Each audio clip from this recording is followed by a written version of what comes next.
I made the decision to allow my parents to live in the house. But when Mark, who can't even cook, had the audacity to suggest I leave, I couldn't believe it.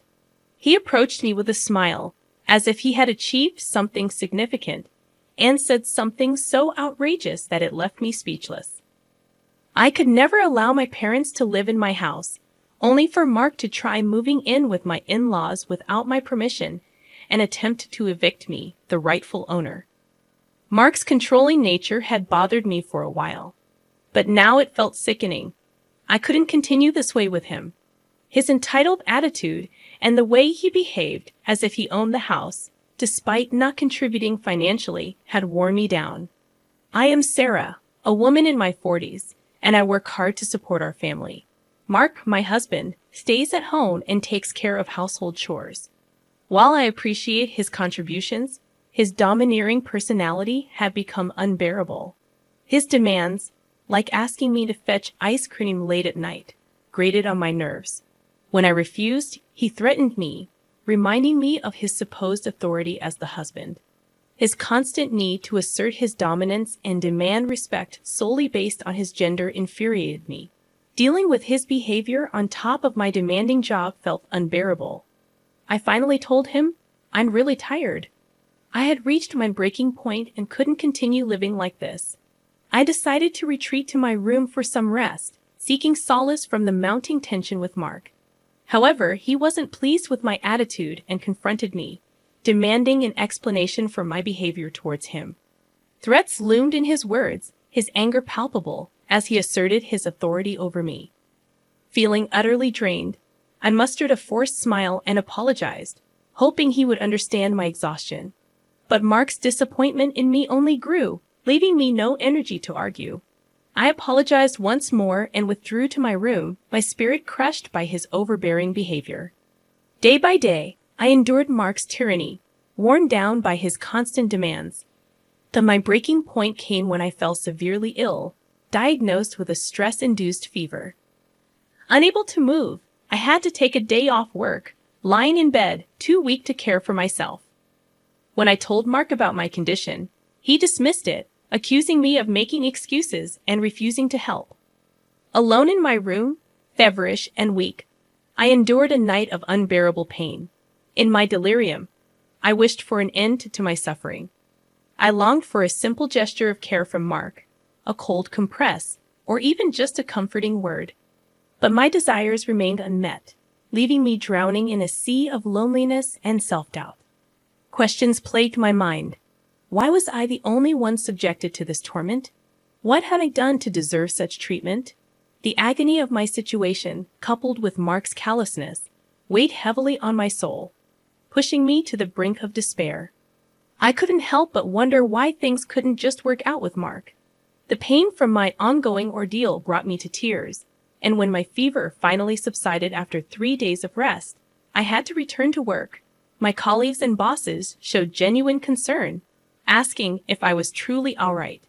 Their kindness contrasted sharply with Mark's attitude, and their compassion moved me to tears. I felt I was reaching my emotional breaking point. A voice inside me screamed that I couldn't endure Mark any longer. I knew deep down that pushing myself so hard wasn't sustainable, that someday I would reach my limit. Yet, in my overwhelmed state, I couldn't gather the strength to confront the situation or contemplate preparing for a life without Mark.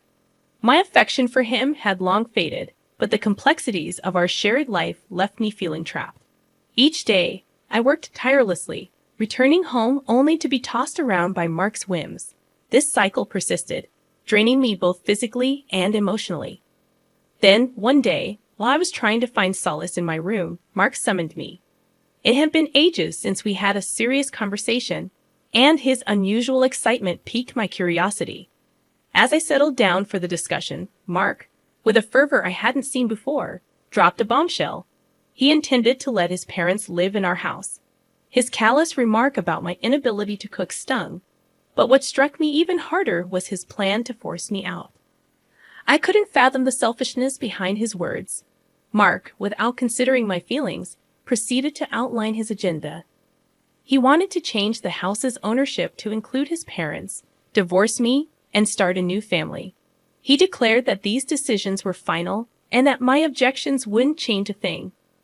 I felt a wave of dizziness wash over me, unable to comprehend the decisions he'd made without any regard for my emotions. When I broached the idea of living together, my parents were elated. They must have missed me dearly. It was my responsibility to be there for them as the man of the house. However, Mark, consumed by his own desires, arrogantly embraced the term man of the house, utterly oblivious to my feelings. I knew I couldn't continue this way with him. It was simply impossible. Mark chuckled dismissively, claiming that my love for him blinded me. He apologized insincerely, asserting that he only wanted to take care of his family. But I had no affection left for him. All that remained was my astonishment at his selfishness and my regret for not ending things sooner. I despised my past weakness for allowing him to take advantage of me. Why hadn't I cut ties with him earlier? If I had, he wouldn't have exploited me so ruthlessly or displayed such selfish arrogance. Mark seemed to misunderstand, assuming my reluctance for divorce meant lingering love. To clarify my feelings, I declared, "I'll leave then." Mark, clearly unprepared for my agreement to a divorce and my willingness to leave, was stunned. He had to brace himself for the challenging times ahead. The past version of me, always bailing him out, was no more. From now on, no matter what happened to Mark, I wouldn't offer my help, for we wouldn't be a couple anymore. Mark stared at me in shock, frozen in place, providing me with the perfect opportunity to head to my room and pack the essentials. Larger items would have to be left behind. Today, it seemed evident that I needed to hire movers soon. As I prepared to leave, Mark approached me hastily, questioning my decision. "Are you sure about this? If we divorce, we'll be strangers," he said. I responded with a serene smile. "I've already fallen out of love with you. Letting go of what's not needed feels liberating." My words hung in the air, leaving Mark looking utterly lost. I nodded, thanking him for everything, and walked away from our house. Back at my parents' place, I explained the situation to them. Their initial fury at Mark's behavior subsided when they realized I had a plan. With their support, I started my recovery process. The first step was the divorce. After sending the papers, Mark messaged me, expressing uncertainty about the situation. I clarified my feelings, and he went silent. A few days later, I received the completed divorce papers from him, promptly filled out my parts, and submitted them to the county office. Now, Mark and I were complete strangers. I no longer had the responsibility of supporting the household as his wife. During the divorce, we divided our assets. Mark claimed the house, a burden to me from the start, so I gladly gave it up. Instead, I opted for alimony since Mark wasn't working. His parents covered it, but he seemed to be actively job hunting, probably planning to repay them once he found stable employment. However, reality had a way of challenging even the best-laid plans. A month passed since the divorce was finalized, and I moved into a new home, enjoying a peaceful life. Then, I received a call from Mark. Annoyance bubbled within me, but ignoring him might create more problems. So, for the sake of my own future, I decided it was time to address the situation. "Hello, what do you want after all this time?" I answered the phone, my patience worn thin from dealing with Mark. His desperate plea for help barely registered as I urged him to get to the point. "Please, help me," he implored. His tone, though desperate, only elicited a cynical laugh from me. I anticipated Mark being in a tough situation, but the severity of his predicament surprised me. "Well, what happened?" "Oh, you have to tell me or I won't know, lol." Though I had a hunch about Mark's troubles, I wanted him to confess the details himself. Reluctantly, he began to explain, stumbling over his words. He had taken over the house I used to live in, managing fine for a month. However, he recently struggled to pay the rent since he was still unemployed. Thinking my former parents-in-law, who lived on a pension, could cover the expense, he asked them for help. But the bill turned out to be much higher than they expected. Around $1,800. My retired in-laws, living frugally, couldn't afford such an amount. Furious and blaming Mark, they confronted him. Lost and unsure, Mark reached out to me, tears in his voice, asking for assistance.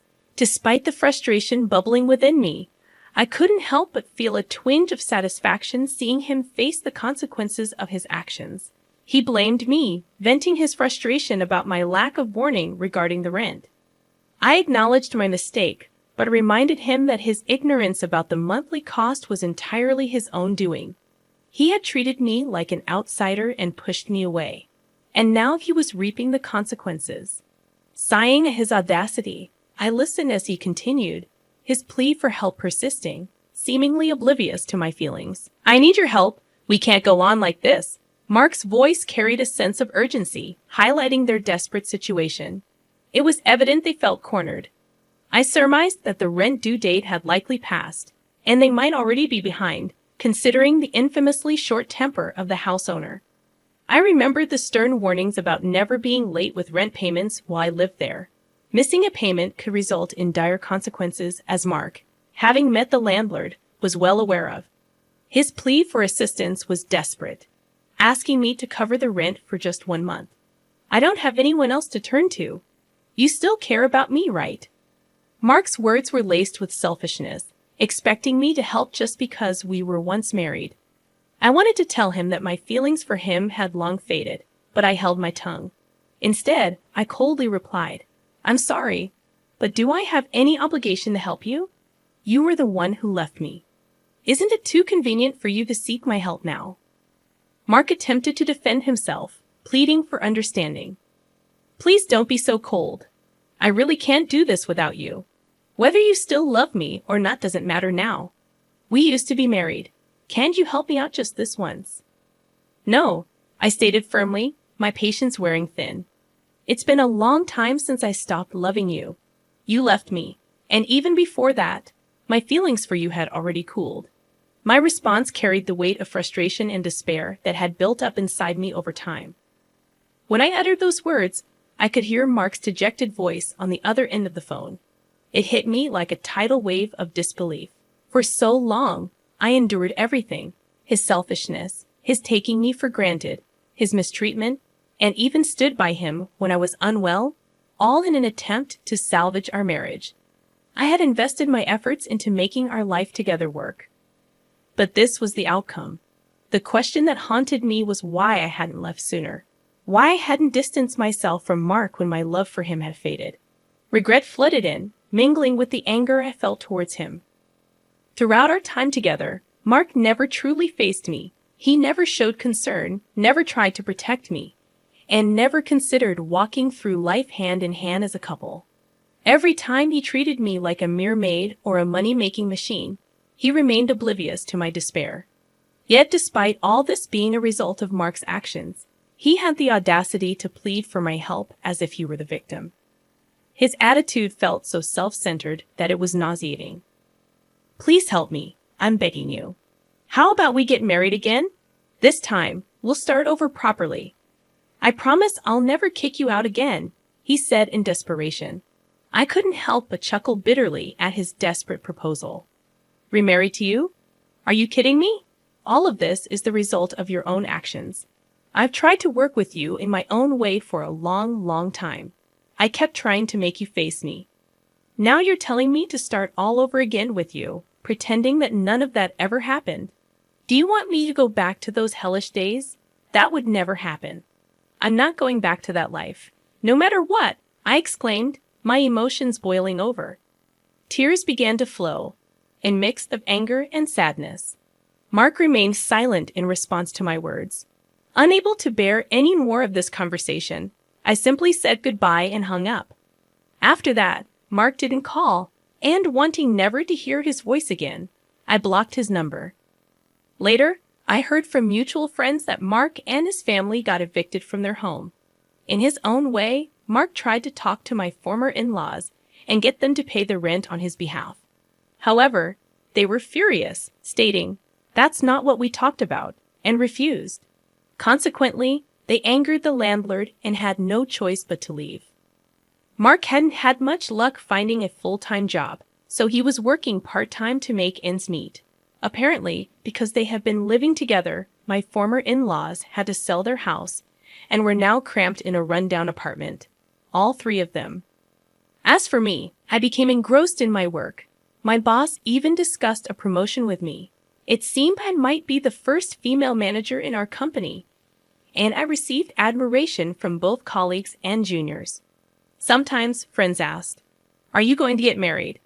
To be honest, after being forced into that kind of life, I had a negative view of marriage.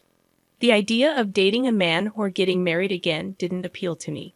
But life was long, and there was no need to rush. In this generation, many people go their entire lives without getting married. If I could live my life without regrets, that's all that mattered.